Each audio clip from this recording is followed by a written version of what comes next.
हार्दिक पांड्या को लेकर के बात करेंगे, बात महेंद्र सिंह धोनी को लेकर के भी करेंगे, लेकिन उससे पहले जेमी ओवर्टन का रिप्लेसमेंट डायन फॉस्टर, जो कि साउथ अफ्रीका के ऑलराउंडर हैं, यंग हैं। और इन सारी चीज़ों के बीच अगर आप देखोगे तो जो आपकी जोबर्ग सुपर किंग्स है उसका भी वो हिस्सा रहते हैं। आई थिंक लिस्ट में उन्होंने 100 भी मारा था और 5 भी लिया था, तो एक अच्छे गेंदबाज हैं। बट जेमी ओवर्टन का रिप्लेसमेंट इस समय पर मैं किसी को भी नहीं कहूँगा जिस तरह की फॉर्म में वो थे। तो हालांकि जेमी ने भी जब शुरू किया था तो ऐसा नहीं था कि वो बहुत बढ़िया अंदाज में उन्होंने पहला ही गेम शुरू कर दिया था, बट जैसे जैसे टूर्नामेंट ग्रो किया आपने देखा कि उन्होंने भी बहुत अच्छा किया है। सो सेम थिंग फॉर डायन फॉरेस्टर ऑल्सो, कि भाई वो भी आएंगे और अच्छा एग्जीक्यूट कर पाएंगे, क्योंकि शिवम दुबे नाम का एक खिलाड़ी है चेन्नई के पास जो कि ऑलराउंड एबिलिटी रखता है, फास्ट बॉलिंग भी करता है, बैटिंग भी कर सकता है। बट वो बॉलिंग में आसपास नहीं थे। बहुत इवॉल्व किया है शिवम दुबे ने as a fast bowler, but यहाँ पर मुझे थोड़े से डाउट्स थे और मुझे ये लग रहा था कि सीएस के रिप्लेसमेंट के लिए जाएगी। तो डैन फॉरेस्टर जो है वो रिप्लेसमेंट के तौर पर आ चुके हैं, जुड़ चुके हैं, it's official now. Coming to Mahendra Singh Dhoni, भाई महेंद्र सिंह धोनी की जो मैं रिपोर्ट्स भी देख रहा था, जो बात भी हुई, जिन भी लोगों से पता भी किया, ऑल सेट थे। लखनऊ के लिए टिकट्स भी बुक थी।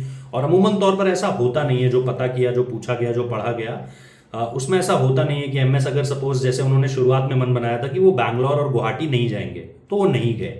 उस समय पर कोई खबर भी नहीं आई कि धोनी जा रहे हैं, नहीं जा रहे हैं। यस, ये था कि क्या वो होंगे टीम के साथ। उसके बाद वो हैदराबाद गए, मुंबई गए। मुंबई से ये खबर भी आनी शुरू हो गई कि उन्होंने मैच डे पर टीम के साथ जाना नहीं चुना है। अब वो उन्होंने हैदराबाद में किया नहीं किया मुझे नहीं पता, बट मुंबई में दरअसल ये पहली बार सामने आया था। इसके बाद चेन्नई आते आते ये भी साफ हो गया कि उन्होंने बताया कि क्यों वो ऐसा कर रहे हैं, ताकि टीम पर ही फोकस रहे, उनके ऊपर ज्यादा फोकस ना रहे।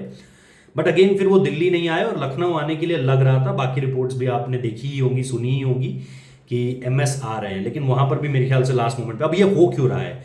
अब जाहिर सी बात है इंजरी रिपोर्ट्स तो हैं ही, लेकिन मेरे हिसाब से जो समझ में आ रहा है, जो चीजें इस समय पर देखने में लग रही हैं, उन्हें उन्हें देखकर ये समझ में आता है कि सीएसके का जो इस समय पे एक विनिंग कॉम्बिनेशन जो लग चुका है, जो बन चुका है, जो आपको दिख रहा है कि आने वाली सीएसके कैसी होगी, शायद महेंद्र सिंह धोनी और सीएसके की वो तलाश खत्म होती हुई नजर आ रही है। और इस तलाश का मतलब है कि आप विनिंग कॉम्बिनेशन को छेड़ना नहीं चाह रहे हैं। आपको पता है कि आपके पास एक अगले सीजन जब आप आओगे तो संजू होंगे, ऋतुराज गायकवाड़ होंगे। अभी सीजन खत्म नहीं हुआ है, मैं ये बिल्कुल नहीं कह रहा हूं Chennai can go for the trophy also. वो ट्रॉफी भी लिफ्ट कर सकते हैं और वो बड़ी कमाल की कहानी होगी, क्योंकि ऑलरेडी 7-8 प्लेयर्स इंजर्ड हो चुके हैं, आपके बाहर हो चुके हैं प्लेयर्स। तो उनको ये दिख रहा है कि हमारी आने वाली समय की टीम क्या है। कुछ अच्छे यंग प्लेयर्स हैं, कुछ अच्छे एक्सपीरियंस प्लेयर्स हैं, मिक्स बड़ा कमाल का है फॉरेन और इंडियन प्लेयर्स का। और इस पर धोनी छेड़छाड़ नहीं करना चाहते। ऐसा नहीं है कि उनके आने की वजह से कार्तिक शर्मा को बाहर बैठना पड़ेगा, नहीं, कॉम्बिनेशन बन जाएगा, परमिटेशन कॉम्बिनेशन सब बैठ जाएगा। एक बॉलर आप कम खिला सकते हो, शायद फास्ट बॉलर, एक ऑलराउंडर की बढ़ोतरी कर कर कटौती आप कर सकते हो। बट महेंद्र सिंह धोनी ने ये तय कर लिया है, ऐसा मुझे प्रतीत होता है, कि वो इस विनिंग कॉम्बिनेशन को नहीं छेड़ना चाहते, रादर देन, जाहिर सी बात है उनकी इंजरी को लेकर के भी बातें हैं। अब वो छेड़ेंगे कि नहीं छेड़ेंगे, क्योंकि 2 गेम्स बचे हैं, एक अवे गेम है, एक होम गेम है। अवे गेम अहमदाबाद में खेलना है, होम गेम चेन्नई में खेलना है। क्वालिफिकेशन के लिए ये दोनों गेम्स बहुत ज्यादा इंपॉर्टेंट है। तो ऐसे में धोनी क्या छेड़छाड़ करेंगे? अगर आप मुझसे पूछोगे तो मुझे लगता है नहीं, महेंद्र सिंह धोनी छेड़छाड़ नहीं करेंगे। लेकिन क्या ये कहीं था कि वो खेलेंगे? यस, ये था कि वो खेलेंगे। अब ये एक बड़ी खतरनाक सी दुविधा आ गई है चेन्नई सुपर किंग्स के सामने, जिसमें वो क्या चुनते हैं ये बॉस देखना पड़ेगा। ये मतलब एक कमाल का सवाल होने वाला है अब, कि वो क्या चुनेंगे इन सारी चीजों के बीच में। Now the most important question, obviously Hardik Pandya की एक तो ट्रेड को लेकर के बहुत सारी चीजें चल रही हैं कि क्या हार्दिक पांड्या, मैं देख रहा था अभी कुछ रिपोर्ट्स भी आई हैं जिसमें उन्हें रबिश करार किया गया है। और इन सारी चीजों की ये इसकी जो वो है गंगोत्री है, इन सारी चीजों की, ये कहां से निकलती हैं चीजें। इसमें आई थिंक आपको सबसे इंपॉर्टेंट देखना पड़ेगा कि पिछले कुछ समय में अगेन वो 2024 वाला जो नैरेटिव है वो बनना शुरू हुआ कि माहौल खराब है डगआउट में। 2024 में कई सारी खबरें आई थी, बड़े बड़े पेपर्स ने रिपोर्ट किया कि ये हो रहा है जी, अंदर ये हो रहा है, इस यहाँ लड़ाई चल रही है, वहां ये चल रहा है, ये सारी चीजें हुई। उसके बाद अगर आप इस सीजन में देखोगे, अगेन इस तरह की चीजें आई। मैंने परसों भी ये कहा था लाइव में कि ये जो बेकार की खबर आई है कि जी ओनर्स के साथ हार्दिक उनकी गर्लफ्रेंड को लेकर के, मतलब कहाँ से लोग थ्योरीज लेकर आते हैं मुझे खुद नहीं पता है, लेकिन ये मतलब ये एग्जैक्टली मैं कहूंगा this is a rubbish piece of news. मतलब जो न्यूज है भी नहीं, जो अफवाह है, कोरी अफवाह है, वो कि भाई गर्लफ्रेंड्स वाला कल्चर इसकी वजह से खटर पटर हुई, बेकार की चीज़ है, इसका इससे कोई लेना देना नहीं है। इसकी शुरुआत कहीं ऊपर उत्तर से होती है, और उत्तर में इसकी शुरुआत कौन करता है वो लोग आपको आपको पता है। मैं नामों की तरफ नहीं जाऊंगा। और इसको लेकर के एक सीनियर जर्नलिस्ट ने, जो हिंदी के सीनियर जर्नलिस्ट हैं, बार बार लगातार खबरें ब्रेक करते रहते हैं, वहाँ से कहीं ना कहीं इसकी शुरुआत होती है। But Hardik Pandya with the trade options, I don't know कि इस समय पर वो खुद अपनी परफॉर्मेंसेस से, मुंबई इंडियंस की परफॉर्मेंसेस से कितने सेटिस्फाइड है। I really don't know at this point of time.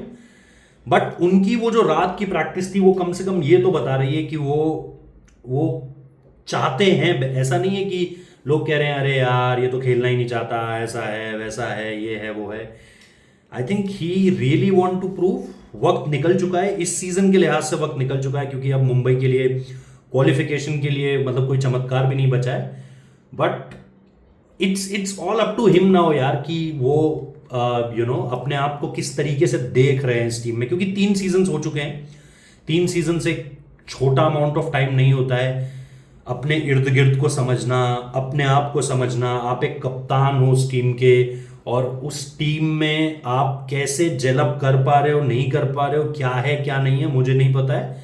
But ये हार्दिक पांड्या के पास अब मेरे ख्याल से होगा उनके जहन में कि वो अब क्या चाहते हैं। वो मुंबई इंडियंस के साथ क्या चाहते हैं। अगर वो मुंबई इंडियंस के साथ हैं तो मुंबई इंडियंस क्योंकि अगला सीजन अभी है, और अगले सीजन के बाद एक और मेगा ऑक्शन आएगा, तो वो मुंबई इंडियंस के साथ क्या चाहते हैं, और अगर वो मुंबई इंडियंस के अलावा भी कुछ चाहते हैं तो वो क्या चाहते हैं। बट इतना मैं जरूर गारंटीड हूं कि 3 साल बहुत होते हैं ये जानने के लिए कि इस फ्रेंचाइजी में आपका फ्यूचर क्या है। अगला सीजन, एक और साइकिल में भी, क्योंकि अभी ऐसा तो नहीं है कि हार्दिक बूढ़े हो चुके हैं, ऐसा तो है नहीं कि वो 35 साल के हो चुके हैं, 38 साल के हो चुके हैं, अगली साइकिल टारगेट नहीं करेंगे। अगली साइकिल वो टारगेट करेंगे। मुंबई इंडियंस से बड़ी फ्रेंचाइजी कोई है नहीं उस पॉइंट ऑफ व्यू से भी। अगर आप देखोगे चैंपियनशिप्स के लिहाज से दे इक्वल, अगर आप क्या कहते हैं चेन्नई सुपर किंग्स को देखोगे, टैलेंट ऑब्वियसली मुंबई ने ही ढूंढ कर निकाला हार्दिक को, वो सारी चीज़ें अपनी तरफ है, मतलब एक तरफ है। लेकिन वो बीच में गए थे गुजरात, वापस आए मुंबई इंडियंस, कप्तान बनकर आए। अब यहाँ से आगे क्या मुंबई ही अगला पड़ाव होगा या मुंबई के अलावा कोई अगला पड़ाव होगा। आई थिंक इस समय पर इस सवाल का जवाब सिर्फ एक शख्स दे सकता है, और उनका नाम है हार्दिक पांड्या। यस, मुंबई इंडियंस इस समय पर सिर्फ उनकी चोट के बारे में आपको बता रही है। बट जो मैंने रिपोर्ट्स पढ़ी अभी कुछ देर पहले, ये वीडियो रिकॉर्ड करने से कुछ देर पहले ही, उसमें ये आ रहा है कि ऐसी इस बात में कोई सच्चाई नहीं है कि हार्दिक पांड्या, मुंबई, इनके रास्ते अलग हो सकते हैं, उसमें इस बात को लेकर के कोई सच्चाई नहीं है। बट ठीक है, अभी बहुत जल्दबाजी होगा इन सारी चीज़ों पर कुछ भी कहना। लेकिन मुझे लगता है कि कहीं ना कहीं ट्रेड विंडो बड़ी दिलचस्प होने वाली है। ये जो आईपीएल खत्म होगा, क्योंकि थोड़ा सा वक्त तो चाहिए होगा सबको, चाहे वो जो भी हो। आज ही एक और मैं पीटीआई की खबर पढ़ रहा था कि 3 कप्तान, और 3 कप्तान में शायद अक्षर पटेल का नाम है, ऋषभ पंत का नाम है, और अजिंक्य रहाणे का नाम है। तो ये सब कुछ अगर आप देखोगे ना, मुझे लगता है ये सब 3 कप्तानों तक बात सीमित नहीं रहने वाली है। क्या पता कम हो, लेकिन और नाम भी होंगे जिनमें कहीं ना कहीं डिस्कशंस चल रहे होंगे, मुझे ऐसा लगता है। अगर आप 2-3 फ्रेंचाइजीज छोड़ दो जहां पर आपको पता है जो बड़ा प्रोफेशनली ऑपरेट करती हैं, सब कुछ है अच्छे तरीके से, मुझे लगता है कि कम से कम कुछ और फ्रेंचाइजीज का नाम इसमें ऐड होगा। हो सकता है कि कुछ एक फ्रेंचाइजीज इसमें से माइनस भी हो जाए, मे बी ऐसा आपको दिखे कि नहीं एलएसजी और ऋषभ पंत साथ में ही आगे बढ़ रहे हैं, हो ही सकता है। या दिल्ली और अक्षर के रिश्ते कहीं नहीं जा रहे हैं, या केकेआर और अजिंक्य रहाणे साथ में काम कर रहे हैं और आगे। बट इसमें और नाम बढ़ेंगे, मुझे ऐसा लगता है। तो अभी फिलहाल यही अपडेट्स है। इंडियन टीम का सिलेक्शन भी है, उसके बारे में भी कुछ जानकारियां निकालेंगे, कौन कौन से प्लेयर्स आ रहे हैं, कहाँ क्या हो रहा है। बट जो भी है वो अभी आप लोगों के सामने है, तो बात करते रहेंगे इन सारी चीज़ों के बारे में। थैंक यू सो मच अभी के लिए।